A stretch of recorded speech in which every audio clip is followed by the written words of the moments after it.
Organissima, New York. Your exotic skin, hair, and beauty source, and your one-stop shop for all your natural and organic skin and hair care, featuring authentic organic Moroccan oil and prickly pear seed oil and much more. Bringing you only the best, straight from the source and proudly produced in the USA. So what are you waiting for? Shop today at www.organissima.com. Organissima, New York. Your beauty is our...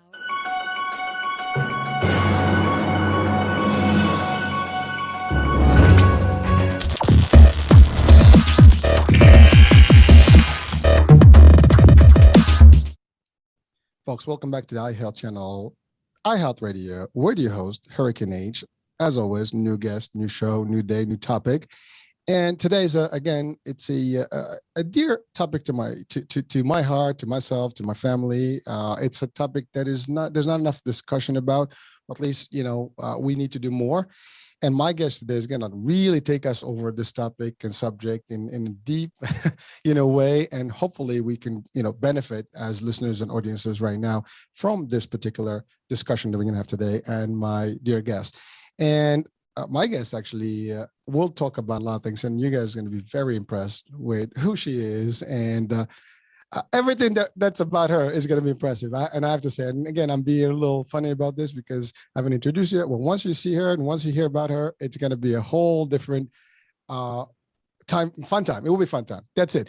And she is an author. She wrote a book, and this book can change lives, literally. And we're going to talk about that. So I've been mysterious enough. With me today, I have Lynne Bowman. And again, she's author of a diabetic, concept book, and we'll talk about all that. So first things first, Lynne, welcome to the show, and thank you for being with us. I am so happy to hear you talk about me. It's great. I'm really feeling good now. I'm a fan. Great to be here.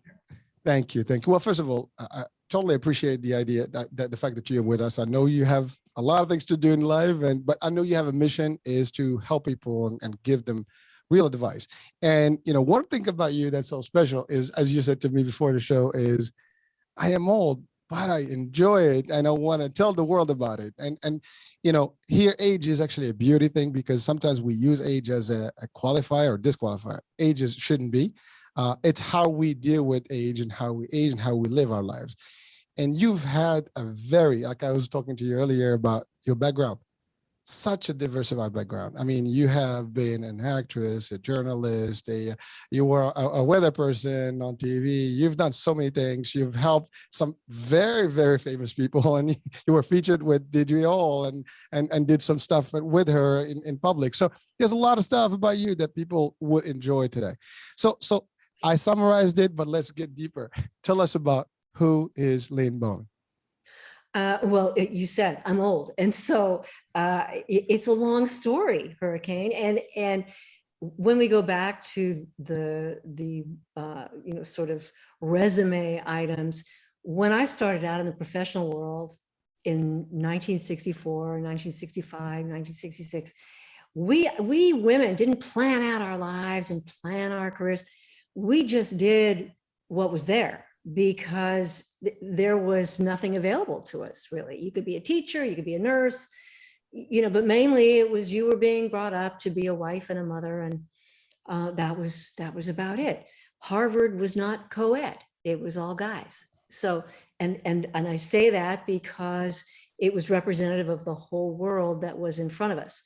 But starting in, I guess, a big way in 1964, which was the year that I graduated from high school, we lit a match to a lot of that stuff. We just blew it up and it got kind of crazy. But in that time, we just did what we could do. I grew up in LA. I grew up in Pasadena, actually, and was born in Hollywood, of all places to be born. So when we went out to get jobs, it just happened that a lot of them were in show business. It was a company town. That was the business that was there to be done. So a lot of my friends were in show business. And when I say show business, I don't mean having great parts, and stuff. I mean, people who were sweeping the floor and hanging the drapes. And, this was what we were doing. So yeah, some of my first jobs were sound a little glamorous when you say it, and I love to hear you say it, but they were just jobs. They were what was available to be done. And I left UCLA in 1966 and just thought it was boring and stupid and didn't make any sense at all. I wanted to work. I wanted to travel. I wanted to do stuff. And so I went on a one-way ticket to Europe, which who does that anymore? But back then it seemed like a good idea. So I went, and things happened, and I don't know, where do we start this thing? The whole diabetes thing. Now I'm going to slam us forward from the 60s into the present day.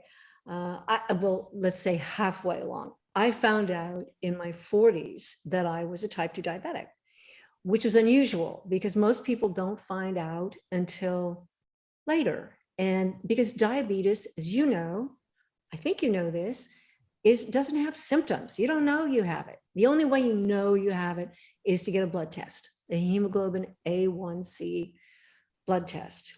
And that tells you what your blood glucose has been over a period of time. So, and I want to say right now to anybody who's listening, especially you men, you're not good about this. You don't go and get your checkup every year. You don't want anybody telling you what to do or what to eat or anything else.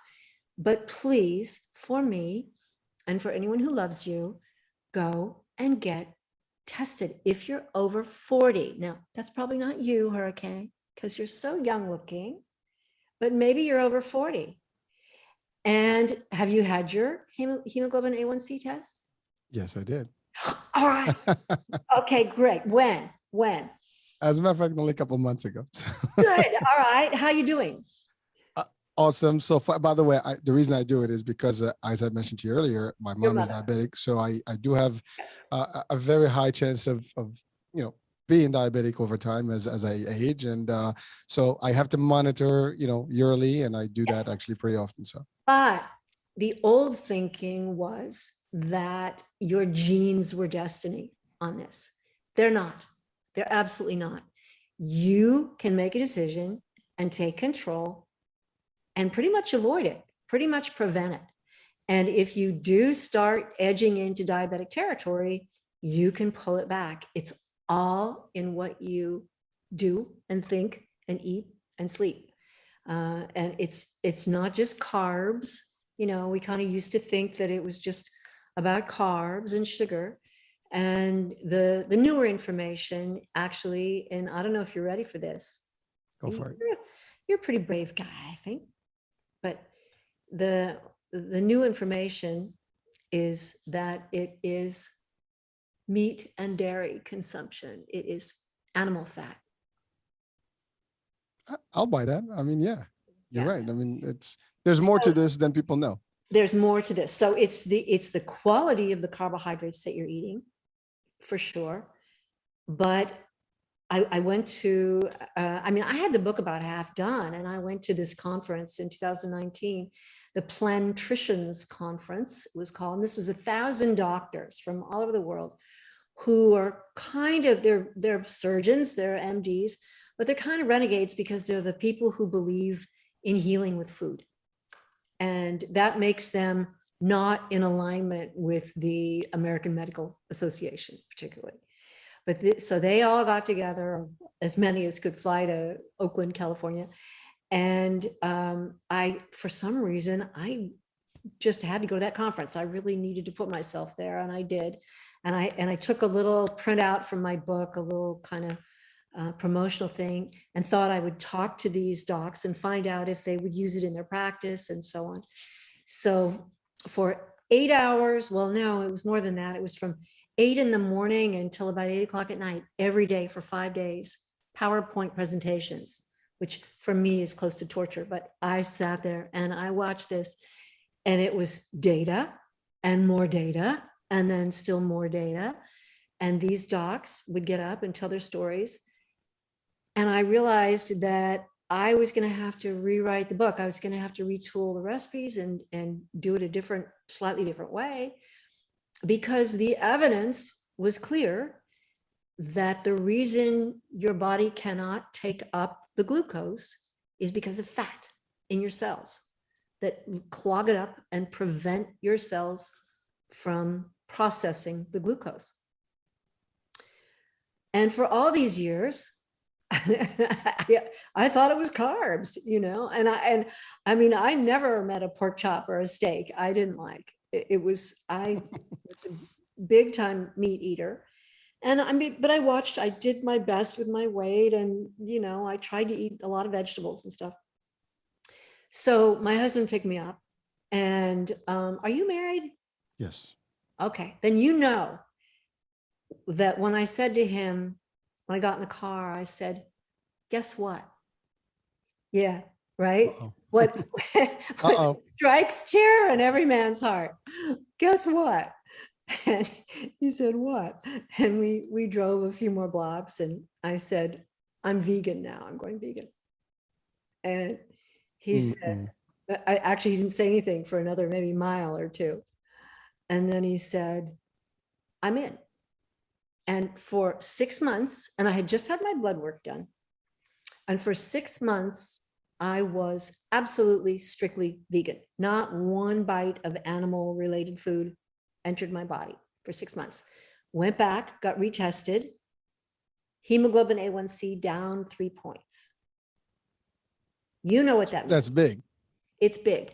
And my doctor said to me, gee, Lynn, this just doesn't happen in women your age. And as I like to do, I said, oh, yes, it does. It just did.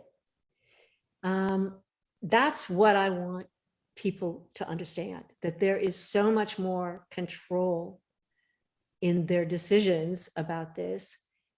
And I want them to have this information. People, it's not necessarily something that people love hearing, because the idea that you're going to be deprived of a food that you love is like, oh, God, yeah. And that's why I did the book the way I did it.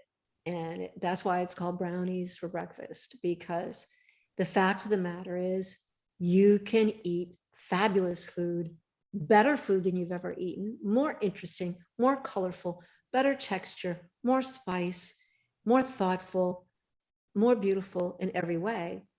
You are not going to feel like you're giving up anything, but it will not only extend your life, and this is all science, I'm not making this up, it will, even more important, make the life that you have a lot closer to the life that you want. And you'll back me up on this. Men particularly see their death as a thing that's going to happen at some point in the far future, maybe in a race car, or falling out of an airplane, or jumping off a cliff, or taking children out of a fire or something, right? It's going to be some heroic, fast thing and that's not how people die. Maybe used to be thought that way. I don't think so. I mean, in today's age, I mean, people die of heart attacks and and disease and stuff. It's just crazy. And it's amazing. The way people are dying is long and slow. And suffering too. Yeah. Suffering. It involves wheelchairs, dialysis, endless intervention. And another thing that it sounds, this isn't exactly health, but the truth of the matter is that's how Americans are going broke. 85% of the bankruptcies in this country are health related, because not only is it going to take all of your energy and your health and your vitality, it's going to take all your money, medical bills, to pay the bills. And it's preventable in most cases. It's, I mean, hugely preventable. Not everybody, not everything. Things happen. I mean, plenty of people would be happy to see me fall over tomorrow, I'm sure, and just, but as far as you can change your daily routines and the way you're thinking about it, and the way you can have a huge effect on how long you're going to live and how well you're going to live and how much fun you're going to have living. Thank you, Lynne. That was a lot of information, and I want to take a moment to just kind of break it down a little bit. Okay. And I want to retract back a little bit to the original discussion that you had about just your experience early on in getting in the business world. And the reason I say that is because you and I had that little quick discussion before about the experience of someone at your age, and what you've seen, what you've heard, what you've been through, and all the stuff is all lessons to be learned to the new generation and the next generation. And sometimes we don't have enough value coming in from folks that have been there, out there, seen it, and done it, right? And you said it. I mean, when you mentioned something about in the 64, the women had only few opportunities. That's something that's a lot of people listening to me like, really? They might not even know about this because it's part of history now. It's gone. I mean, some people may not even be aware that that was how bad it was, even through the 70s. Ancient history, yeah. Well, I mean, it's not that far back, but because of the development, because of a lot of things that happened, I mean, we tend to forget that only in the 70s, the women liberation movement, really began, and it's really just few years back, to half a century. Literally, it's not even that long, right? And when you think about all this, it's mind-boggling. I mean, you said it, and it just kind of clicked on my brains right now. Like, wow, I didn't even realize that. That's how far it goes away. It's deep, but it's real. Well, it's very real. In the 60s, when I started out, the way you got a job was you looked in the newspaper, and there was help wanted men and help wanted women. Two entirely separate places in the newspaper. And of course, the one for women was shorter, but it was a totally different kind of job than was available to men. And the only thing that kind of kept me from falling over totally into the women only thing was because I was an art major, I was an artist, and I could write, I could spell, I could use the language pretty well. And so my first job in advertising, 1966, in an advertising agency, downtown LA. And what we were doing was I was painting the plates that went into a printer, because in those days we printed on these presses, right? And I would complain, I would say, but the words that you have with these pictures, don't you? And of course I would say, would you like me to do something? And they'd say, yeah, fine, fix it. Okay. So I would, but that allowed me to say on my resume, or in those days, we didn't have really a resume, but I would say, yes, I have written advertising copy professionally, even though all I was doing, right, was changing the words on these plates. And that's how you take what you have and you make the most of it. And, it went on from there. And then the big break I got, Hurricane, was, and this is not going to sound like a break, but I had to run away with my life, with my kids, 2, 3, and 4, from North Carolina, because I was married to a guy who was falling apart. He became violent. He was a vet, and that's a whole other story.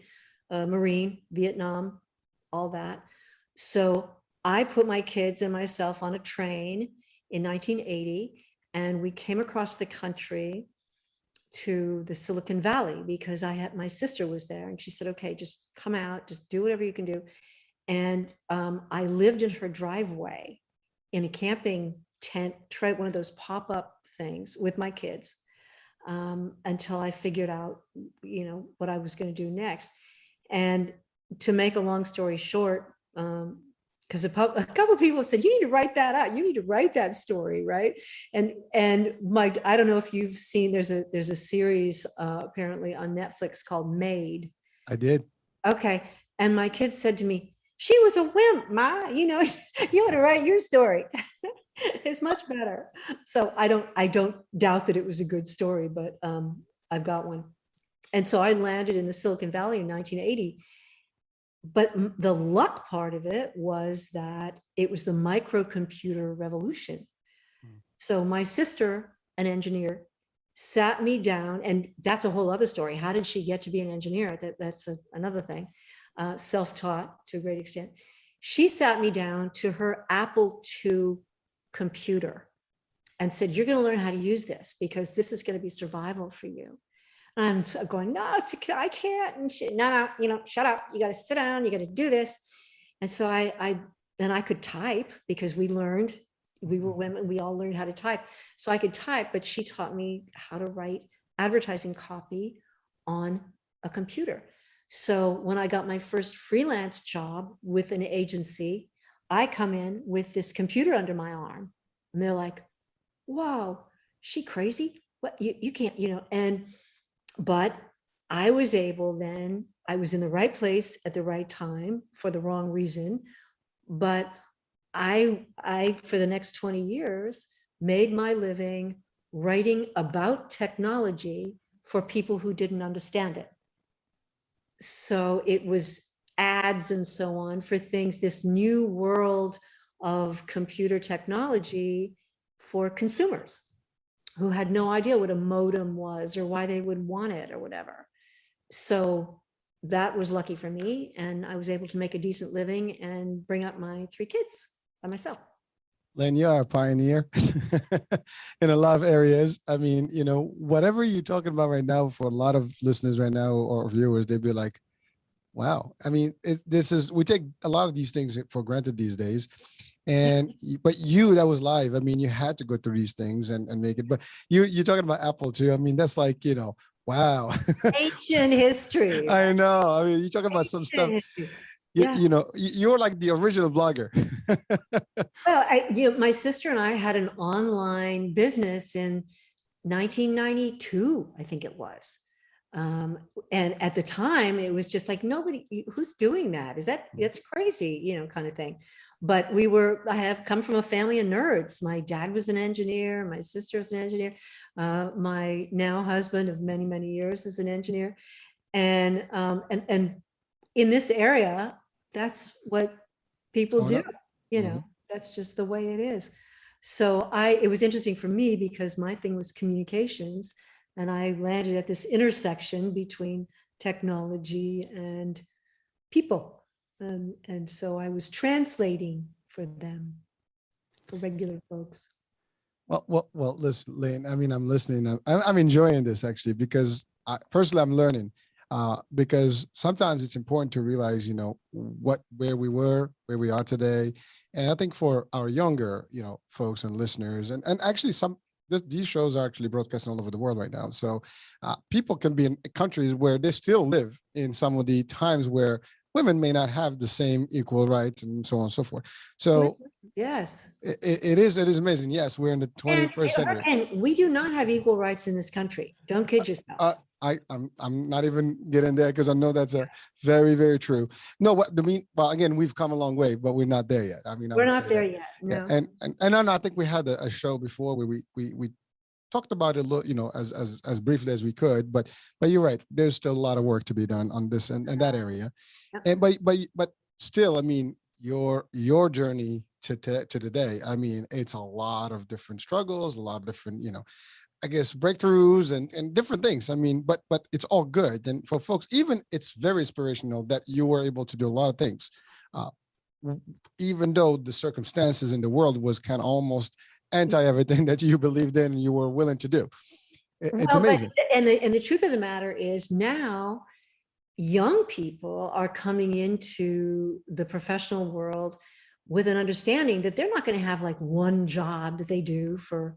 They might have 15 or 20. They might go from anthropology to teaching to scientific research in another field.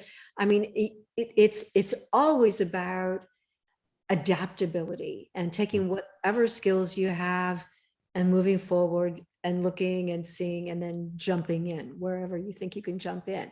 But now more than ever, I mean, our dads, my dad, they kind of entered the world thinking they would have a career in a place and they would move up in that company and they would be there for 50 years and get a watch and so on. And then they would, and you used the word retirement earlier, right? Yes. Well, if you've always worked pretty much for yourself, how do you retire? What does that look like? What does that mean? I can't even take a nap, right? I think I should a lot of times, but the more autonomy you have And by the way, don't you think it's interesting that in recent years, it's been found that in addition to food and shelter and reproduction, humans need autonomy, and maybe as the number one need that they have before food and shelter and reproduction. We need autonomy. So no wonder some of us are thrilled to no longer be in cubicles. You know, COVID, as nasty as it is, has done some of us a real favor by showing us the value of being free, right? Of getting out of that building and getting out of that car and being home. And in my book, I talk a lot about the problem with eating with food now. You know this. The problem is manufactured food, fast food. Hold that thought, Lynne. Sorry, hold that thought. I just wanted to break down a little bit more on what you said. Okay. First of all, you're right. I mean, I think the fact that someone, as you said, your father, it's not even back to your father's time. Even when I started my career path, the idea, again, career path, you started a job, you want to stay in that job and you want to grow. And I did produce enough, growth in it to get to the top of, the ladder in my field, right? But you're right, there's nothing more than having that autonomy, being independent, having your own company and enterprise. And you're right, these traditional school of thought was you go to school, you get into a job, you have a career, you stay in it, you retire, and now you're not doing anything. Now you're sick and life And is people gone. die. Exactly. Yeah. And I've used this story, which happened to someone that I was working with. His father literally retired the same day, he died the next day. And it was just like, you work 40 something years only to just not even enjoy life. So I always tell people, enjoy life for every minute. I mean, it's precious. You cannot get every minute that goes. This second is gone, it's not coming back. And so take the best of it, make the best of it, and live your life. And you're right, when COVID hit, the debate about being physically in an office and you have to clock in and clock out has almost because the idea of you have to produce, you have to be somewhere, has been almost like a myth that was busted. It's not even real because people have been able to produce. I mean, some jobs you can't, you have to be physically there, but some other jobs you can function remotely, and it has been. The war didn't stop. We continued. Most of the companies survived and they made it through. And a lot of people, even some of the larger companies, have adopted now, just work from home, communication, systems such as, Zoom and all the other technologies now. And that's real. But the mentality has shifted. Like you said, something about us being in that predicament of like you're starting a job from school and just keep up. Well, today, you're right. The new generation, like my son, he's like, dude, I mean, he had already like 10 jobs already, and he's bouncing. He hasn't found his own thing, but there's a lot of younger folks right now that think in business, go for business on their own. And some of them, get into the digital world. Some of them get into the media world with the technology they have today. Some people don't even leave their homes. They're just living online and stock and all these things. So there's more today that we've had, obviously, in technology. We've progressed a lot. And that made a whole difference. And you're right, it affected also the way we eat. Now we can get back into the food business, because when you also stay home now and you're in front of a screen, that actually did affect, psychologically speaking, a lot of people, and even the food habits or the eating habits, because some folks, they consume with their work and they're sitting in an environment, they're not moving, they're not as mobile as they used to be. And they also, it's easy to order now. Your food comes to you. You don't have to do it. DoorDash, Grubhub, you name it. The food comes to the door. And it's, as a joke, I actually even had a company I started that's called Errands, just for that same purpose. So the concept of like, delivering food and not going out there has been a lot easier. Then you said the biggest piece is that the manufactured food. Yeah. Or eating outside, period. Even when you go outside, you eating food as high salt, high this, high that. I mean, it's not as, the quality that you would fix yourself. Well, this is such a big topic, go for it. And you're going to get me wound up here. There is a $1 trillion industry that is dedicated to addicting you to crappy food. And it's worked. It's been very successful. And there is a lot more recognition now of how that's done and the fact that it is done. For a long time, we just kind of, I think, had a naive idea that if it said healthy on the package, if it's that, oh, it was probably fine, it was probably healthy. But there is no question. And again, and this is science-based, lots of studies, that sugar, for example, is every bit as addictive as heroin. Poison. Yeah, it's poison. It's absolutely poison.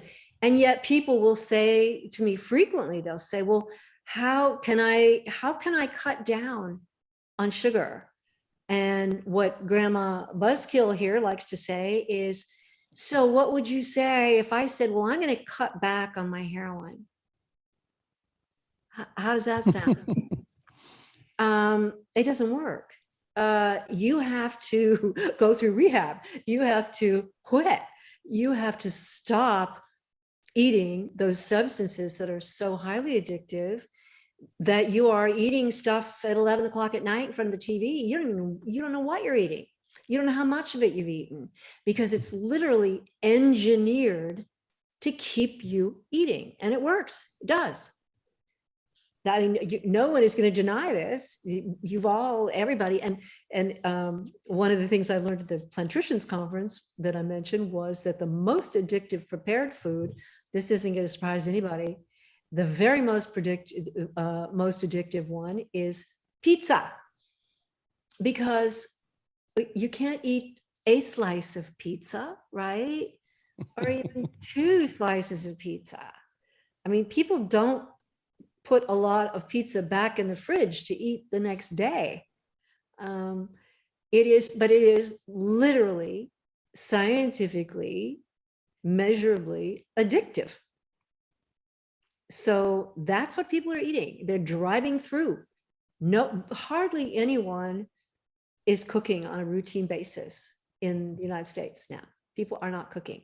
And then the corollary of that is it is virtually impossible to be really healthy unless you do cook.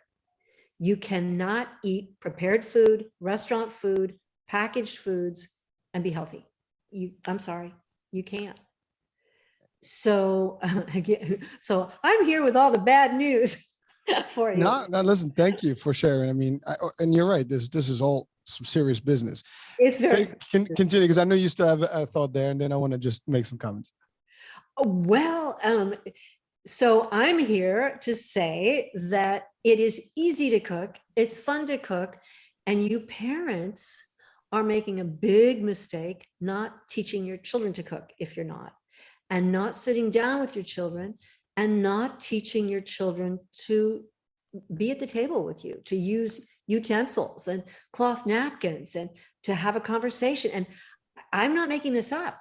Families, 2 generations now, hardly ever use utensils. They're eating chicken bits all the time. They're eating hamburgers all the time. So they go to baseball and they go to choir and they go to all these other things, but they are not learning how to eat with each other.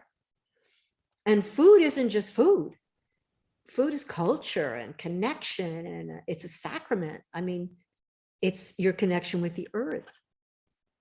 So chicken bits aren't going to get you there. They're just not. Well, they're chicken bits. We don't know if it's real chicken. That's another story. We can talk about that. Well, let's talk about it, because in fact, when you stop eating factory food, which is chicken bits, factory raised animals, you're not only helping yourself and your kids, but you're helping the earth. You are doing one of the most important things you can do as a consumer to cut pollution and save a great deal of grief, not only for the chickens, but for all of the people who live in the vicinity of that chicken plant. They're horribly polluting the pork producers, the beef producers, all of it is factory farming is a huge, horrible problem in this country and many others, pollution wise.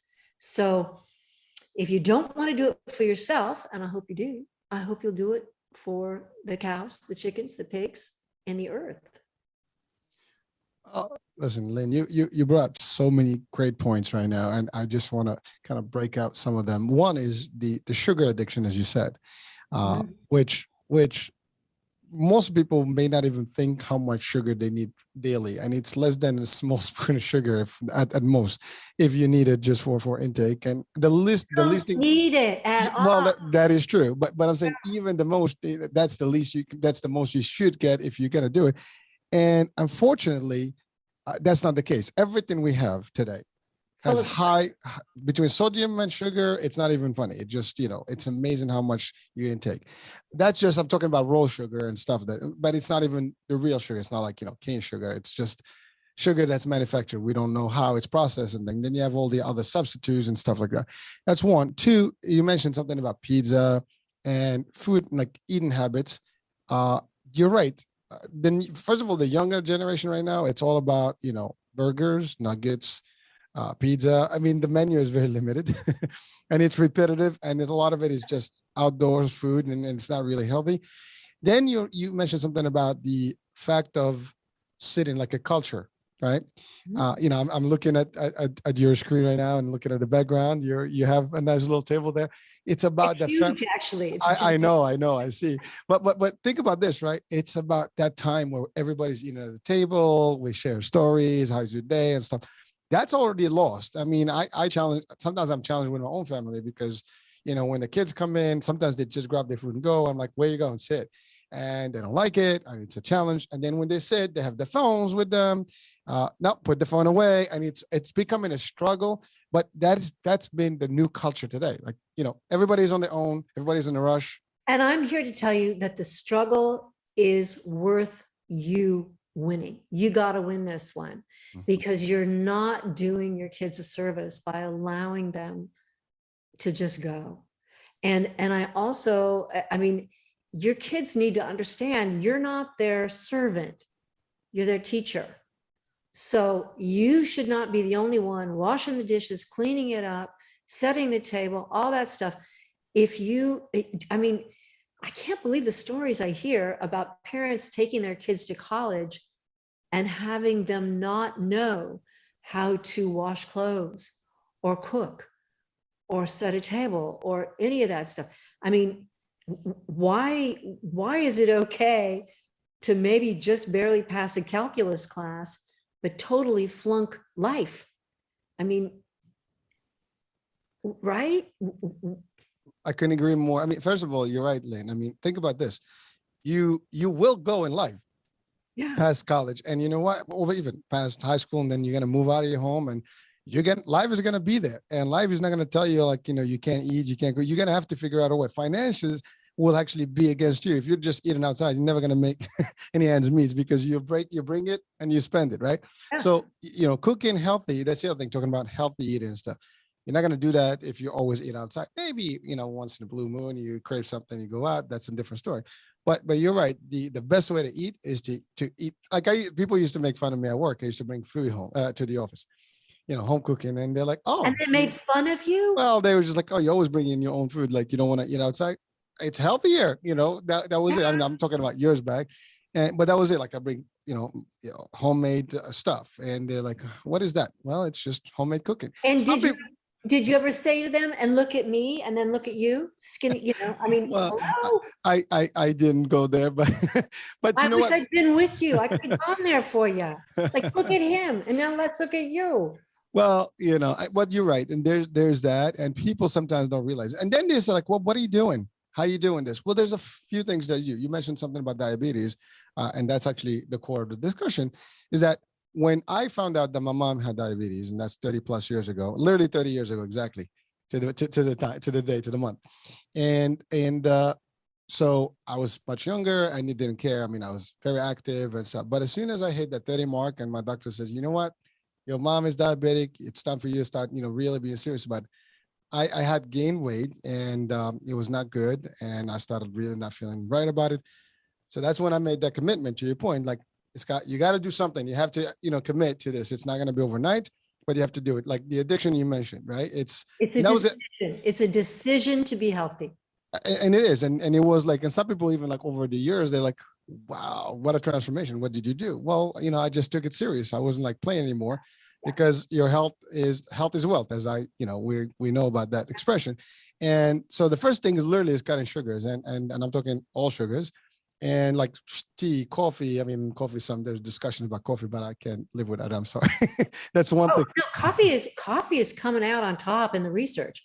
Coffee's doing Without additives, without milk, without sugar. nothing in it but coffee. Yes, and I got into this, and it took a minute to acquire the taste for it. Even tea, like without any sugar, it's kind of blunt, but eventually you get to really taste it. Do you drink green tea? Green tea, yeah. Green tea. Well, yeah, primarily green tea. I mean, it's the and with mint and other kind of herbs, but really, it's a big difference in terms of how, and literally that help. Plus, obviously, exercise, dieting, everything else has to be in place. The only thing I didn't give up is the meat, but I'm not a big meat eater. I just eat it, here and there. And what I want to say to you and anyone else who doesn't think they can give up meat, if you eat meat that is raised by someone if you know that farmer or that rancher's name, and it's grass-fed, I don't mean grass-fed that at Safeway it's got a little sign on it that says grass-fed. I mean really pasture-raised beef. Okay. All right. But it's got to be pasture-raised, real, a steer that was brought up on actual dirt with grass, not corn-fed, not factory-fed. Same with pork. Okay, but I would prefer that you knew the first name of the animal as well as the first name of the farmer. You've got to know where it's coming from. Very important. And so you're not going to eat as much of it just because it's harder to find that. But it's all the difference in the world, Hurricane, to the quality of what you're putting in your body. What that animal has eaten, you are now eating. What that animal has experienced, you're now experiencing in some metaphysical way. So whether you accept that or not, I hope that if you're going to continue to eat meat, you insist on wild-caught fish and pasture-raised animals, and chicken, especially chicken. I want you to know that that is a college-educated, well-adjusted, happy chicken who has eaten real bugs and experienced life and grass and all that. If you're going to have eggs, make sure they come out of a hen who's happy and well-adjusted, and then okay. But the quality of the meat that you're eating or any of the animal products that you're eating makes all the difference. Absolutely a huge difference. Then thank you for that advice. And I know that is the real thing. That's actually what we should be looking for. And that's used to be the place. That's used to be the way you get your meat. That's used to be how you get your eggs, Some of us may have better luck with finding that kind of meat. I mean, if you're in some states, closer to more farmland, you probably can. But a lot of us unfortunately, in the metropolitan areas, you go to supermarket, and even if you go to like the whole food types or like, the more organic, platforms, you might get lucky. But again, I'm not even going to speculate or make a disclaimer It's on that. much easier just to quit. And when people say to me, okay, what are the like 3 things, the most important things about good health and long life, and so that I can be as mean as you, they're these things. First, sugar, drop it like a hot rock. Don't just cut back, just quit sugar. Make it a rule that you're not going to eat anything with sugar snuck into it in any way. You're going to read labels. You're going to be very aware. You're not going to eat sugar. That's number 1. Number 2 is if you have to eat meat, make sure it's pasture-raised, healthy animals. 3, no dairy. Eggs are not dairy, by the way. I'm talking about cow's milk, because it is virtually impossible for you to buy milk or butter or cheese that is raised in any kind of healthy way. The dairy industry doesn't work that way. So what you're buying when you're buying cow's products, cow's milk in any form, it's antibiotics, it's growth hormone. And I love the way this one friend put it. She said, milk comes out of a cow and is intended to take an 80-pound calf to a 2,000-pound bull in a few weeks. So think about it. Is that a thing you really want in your body? And now there's a lot of science about, for example, type 1 diabetes. There are a lot of studies pointing to cow's milk consumption as an infant or a small child as being a cause for type 1 diabetes, because it is difficult for human children to digest and process in their bodies.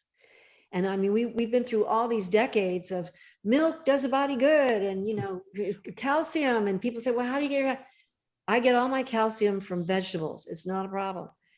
So quit sugar like a hot rock. If you're going to eat meat, make it the best you can possibly find. Meat that somebody really cared about raising properly. And then 3, quit dairy. And what's going to happen when you quit dairy is all of a sudden your allergies are going to go away. The runny nose, the icky skin, all that stuff, it's gone. And people say, well, why? Wish I'd known that, a long time ago, but I'm telling you now, you can be so much healthier really fast if you just do those few things. And then one more that's going to sound, I know, really hard, impossible. I would like to see you eating dark greens 2 or 3 times a day. So I was going to ask you about what some of the foods that we should be looking into. So let's get into that one. So when you say dark greens, such as? So collard greens, chard, kale, spinach, all of those that your grandmother told you about and you didn't listen. Well, I'm here for her.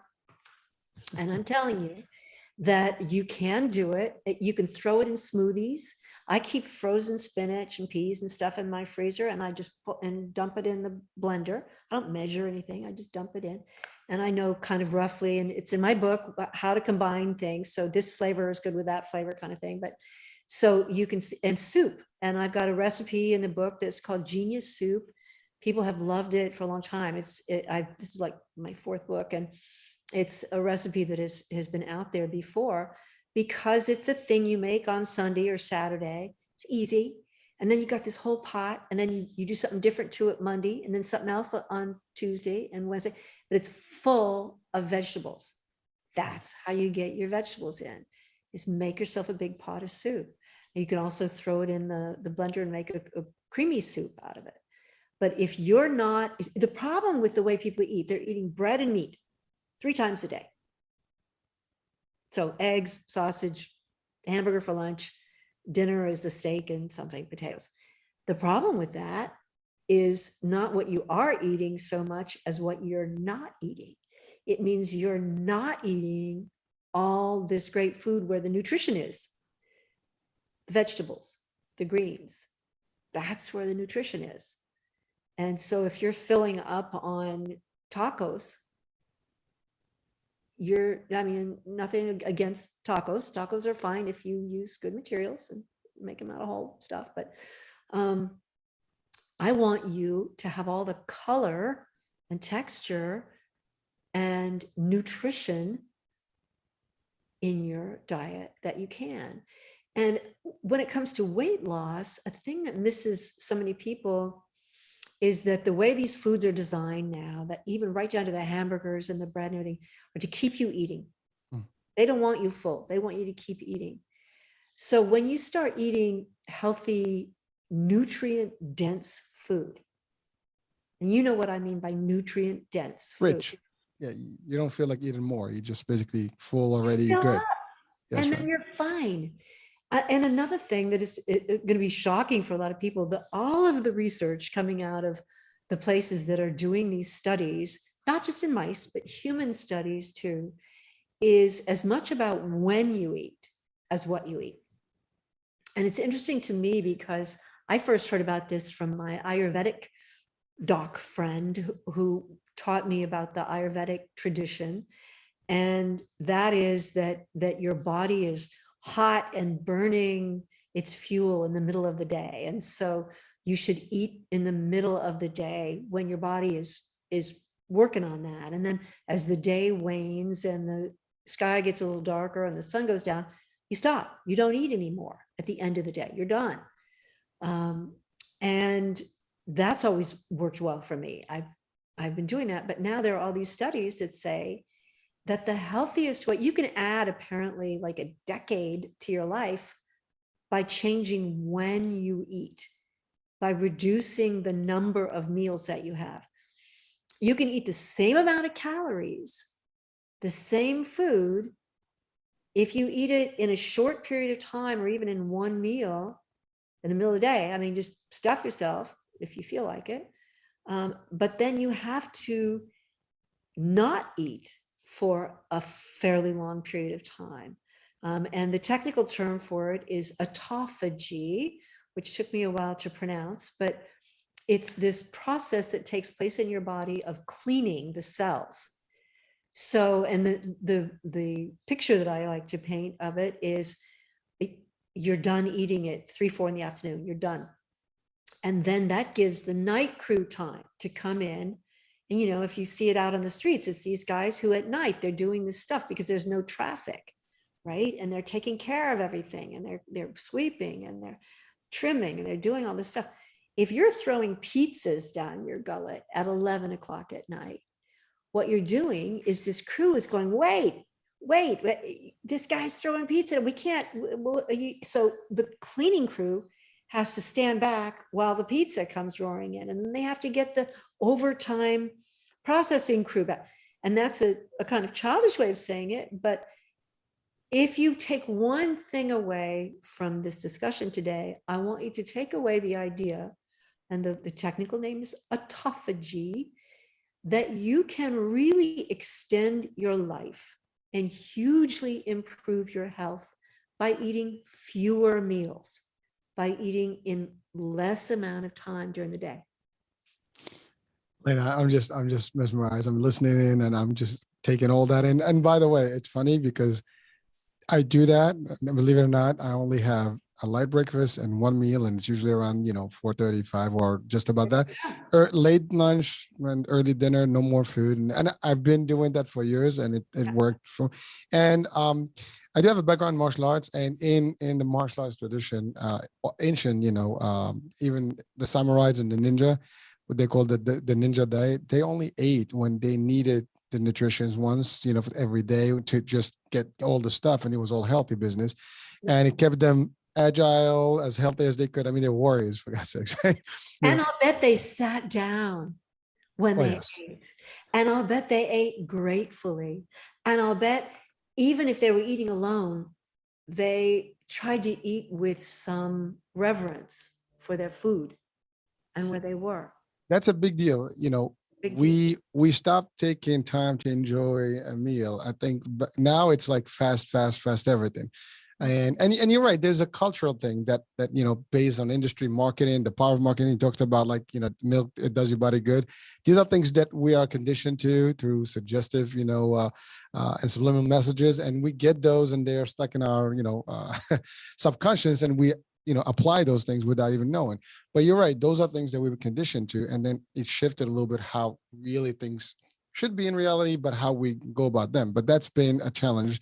And so a lot of things have become difficult for us, and new generation is even worse. Because like I said, I mean, they're just going to have a much more difficult time to live a healthy life. And you're right. You're talking about sugar at early age. My youngest son is 15, and he's already diagnosed as pre-diabetic, which by the way, you're right. The milk, high content sugar. And by the way, there's something that I was studying recently as just I always look at articles and things what's going on in the meds because of the channel and everything. And there's a big link between sugar and cancer. And that's a Oh, huge, that's a thing, a huge thing, huge thing. yeah, Yes. it is. So sugars, I mean, cancer cells crave sugar. So if you give it sugar, they're just going to continue without sugar and more oxygen. They're just dying, So there's a lot of those new studies that are really, but the problem is because of a challenge, right? You have these studies that come in, and then you have all these manufacturers and things that can, to produce more and do more, they'll do all the other stuff, and to make sure that people are still not aware, or give some sort of a, I guess, different opinion about it, So there's that debate, but every person should do their own due diligence and look into things and do their research.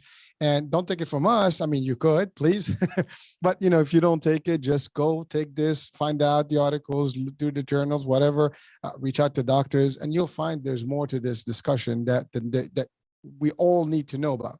Yes, you wanted to say something? You make me think too, talking about your son, young folks and not so young folks these days are carrying frappuccino coffees around all day, right? You go into Starbucks and you're just going to get a coffee. Well, in that coffee it's almost all milk and sugar. And what's happening now is dentists are saying, oh my gosh, affluent families who see their dentists often have rotten teeth now. They're rotting their teeth out because they're holding this sugary substance against their teeth and gums all day. All day. That's a big point you just made. And you're right. We drink, like, we're supposed to drink water. Just plain water. Okay, I got mine right here. Right. So now here's a challenge. We drink more of anything else in terms of beverages that have, and everything that we pretty much drink out there today has high sugar, period. Besides the colors and all the stuff that's thrown in there, it's all high, concentrated sugar. So you're really taking so much sugar just through your liquids without even adding the food concept. Then you have your natural sugars that come in from your If there's anyone listening to this show who is still drinking soda, would you please stop? Please, I want to save you. But here's a recipe. You're going to love this. And it's at our house all the time. And when I have guests, I serve it all the time. And you take regular old mineral water, bubble water, you add a little splash of 100% cranberry juice with no sugar in it, and a squeeze of lemon, and maybe put some fancy little lemon slices in it. If you want your company, it's delicious. It's so good. It's not too sweet. It's pink. It's pretty. Kids love it. And it's good for you. And it's inexpensive. There you go. Free. And it's also in my book. I agree. And by the way, there's one thing you mentioned, since you mentioned soda, and this was my experience. Again, just about 20 years ago, I had the most horrifying experience of having kidney stones. And that was like, again, I mean, the description of it, I would not do it justice. I was just literally jumpy, and there's nothing I could do. Morphine didn't do it. But, and I tend to give a lot of my true stories on the shows, and people may think that it's just like, anecdotal stuff. They're real, and I don't have any reason to lie about them. I think sometimes it's almost important that if you experience something, to share it. People don't make up stories about kidney stones. Trust me, it was not fun. And no. I've experienced a light episode about maybe a few months back. And trust me, one thing that I did, the doctors told me, soda does create some of these things. And, for whatever reason, it is a big contributor. And as soon as I heard that, I was like, damn it, no more. And I stopped. Besides the fact that soda has so much sodium in it. And even when you take the diet stuff, I mean, now the diet, we can talk about all the sweeteners that are all chemical and things like that. There's a whole discussion about that. Again, it's conscious decisions that you make. And that's the bottom line. You want to stay healthier. Your blood pressure is doing good. I mean, again, we don't know if we can ever get sick, but we do the best to prevent it if we can. That's called preventative, right? And that's the key element of everything. You'd rather, if you know that something's going to be bad for you, why would you even entertain it? And that's it. And people seem to forget that they're not just inflicting this on themselves. Thank you. Somebody is going to have to take care of you. You are giving up your autonomy.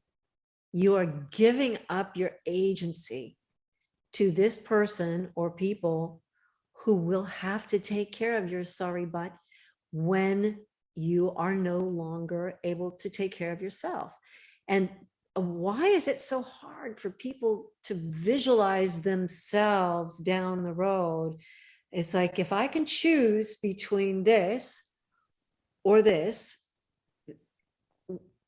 which do I choose? You know, do I choose the wheelchair and dialysis?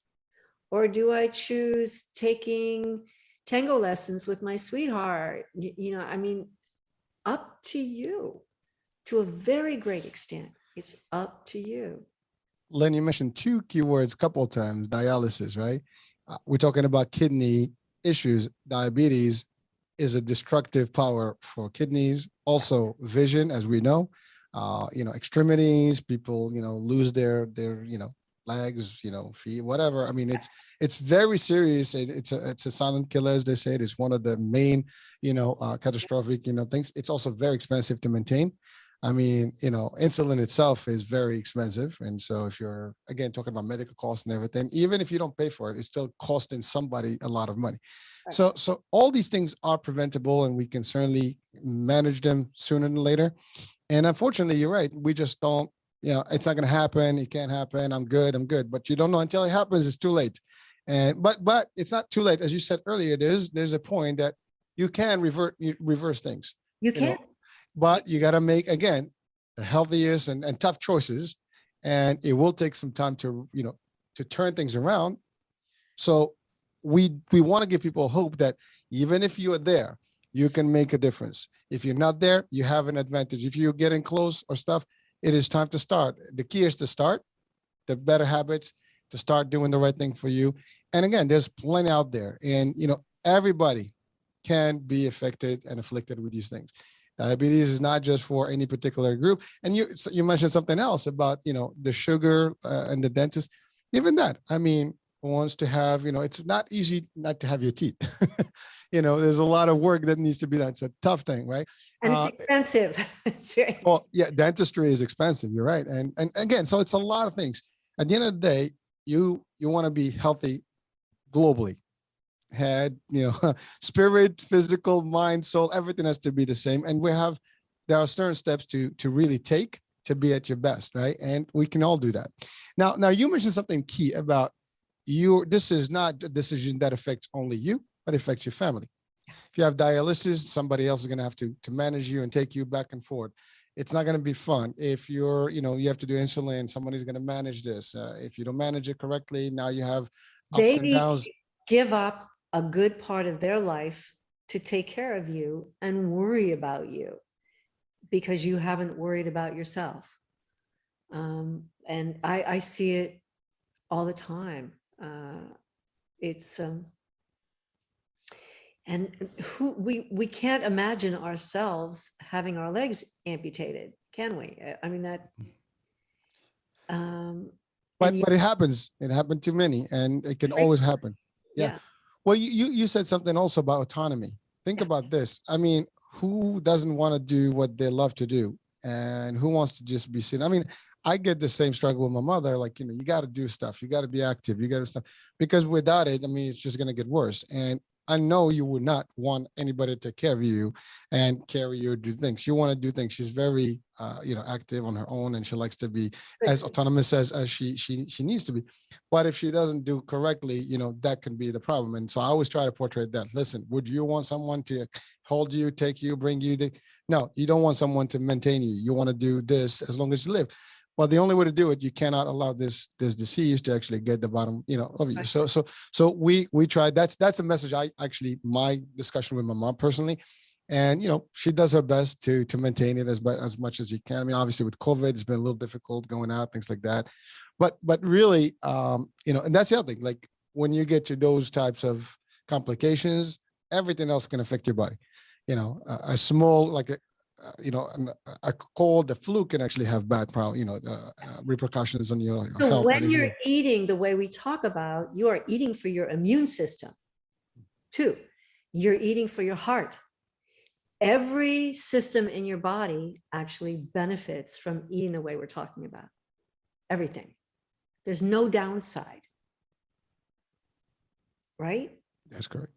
So why wouldn't you want to do that?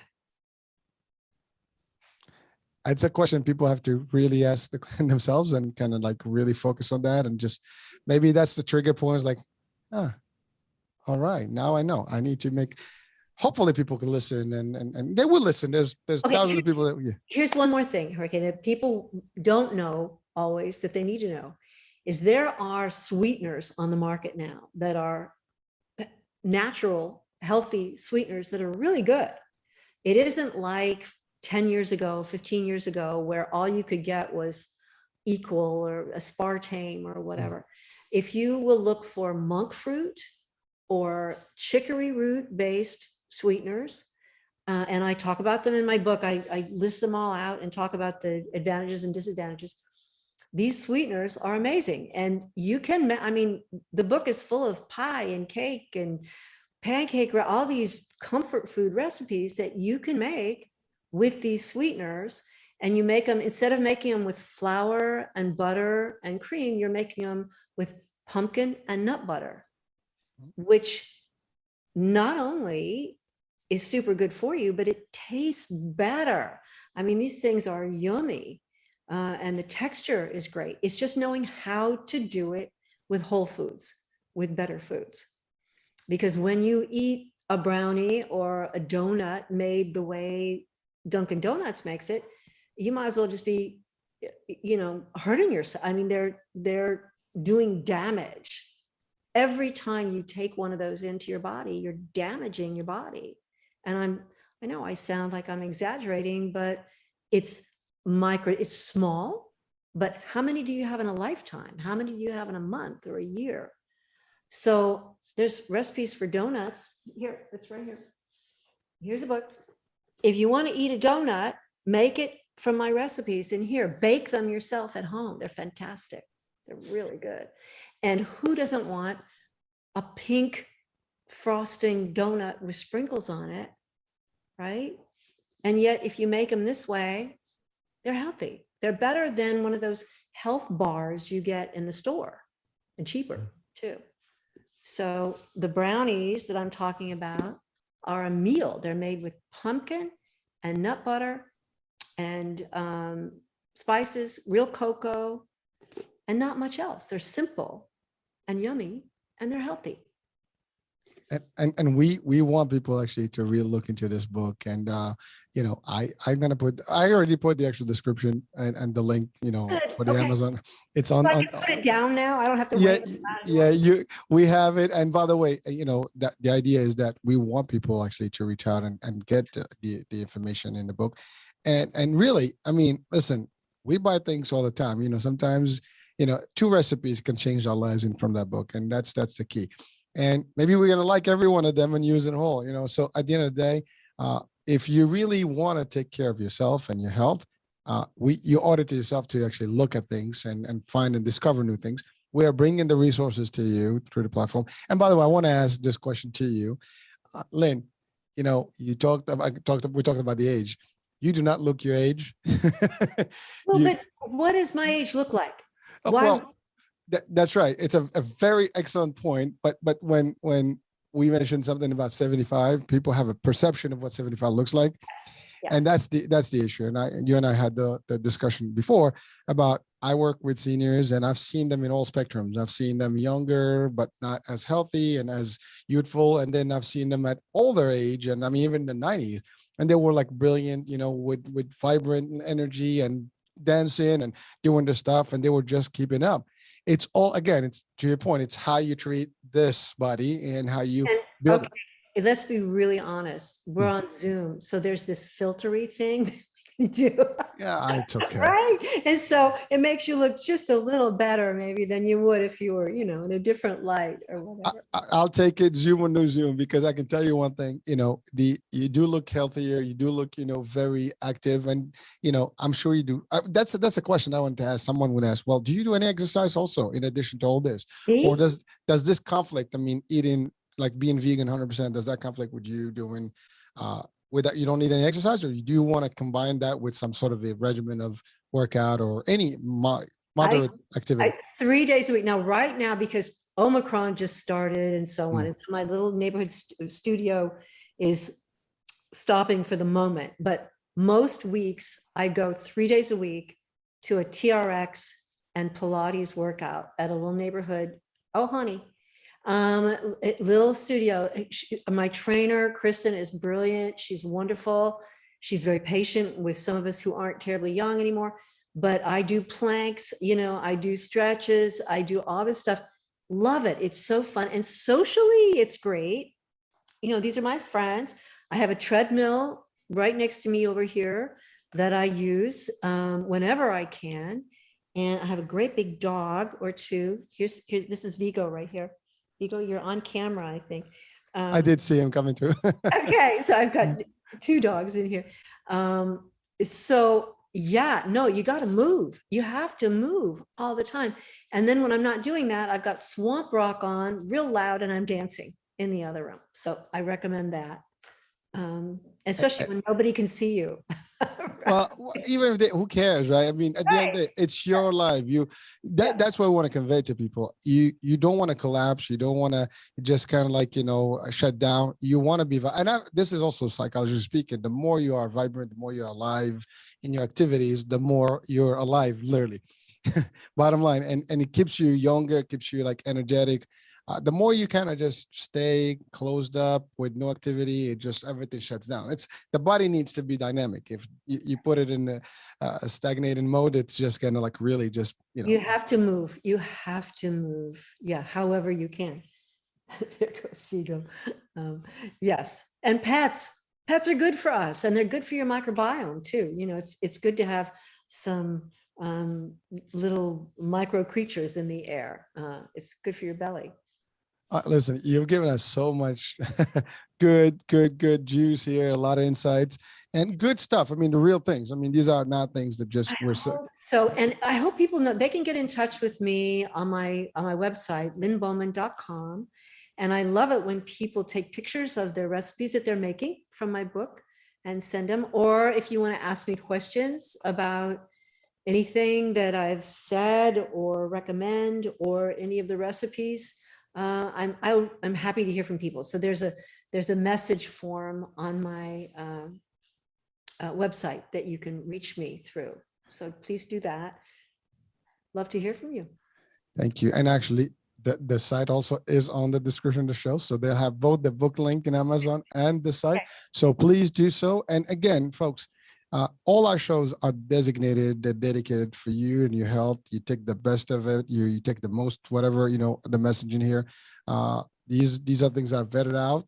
You're looking at Lynne and she's been, using all these things, for years, and it's been good to her. It could be good to you. It could be good to all of us. Take 1, 2, 3 items from her message and apply it, and it will make a difference in your life and your cherished, and loved ones, right? You can do this. And that's the bottom line. So we do this. Yes, exactly. We're here to just send a message and help people. And some of it may be obvious, like, maybe we're preaching to the choir, who knows? But at the end of the day, if this is already something you do, great, keep it up. If you're not, maybe it's time for you to start, or at least to be aware of what's available out there and what can work and what doesn't. So that being said, I mean, we've just exceeded a little bit of the hour here. And I know your dear friend there is actually seeking some attention. I think it's time. I know. It's like, oh, come on, it's time. That's it. He, right? I'm assuming she. This is a boy, and then there's a girl right over there. This is. He is quite nice and comfortable there. It's like, I'm not going to bother with this guy. He's a happy guy. Yeah. He is. Well, listen, I want to thank you for being on the show and for sharing with us all the stuff. It's all great. Thank you so much. So great to finally meet you face to face instead of just our messages back and forth. Well, we made it. And anytime you'd like me to come back and do more, holler. I'm here. You have more to offer, and we're definitely gonna have to do that. Okay. So there's a lot more stories that I'm not hear from you and want to ask questions about. I got stories. Well, listen, we can take this to the next level, which is motivation, inspiration, and you have plenty of that, and we want to bring you back on that topic as well. Thank you. Okay. So thank you, folks. Thank you for watching the iHealth channel. Listen to iHealth Radio. Hurricane H here. We'll be talking soon. Next show, next guest, next topic. Bye for now.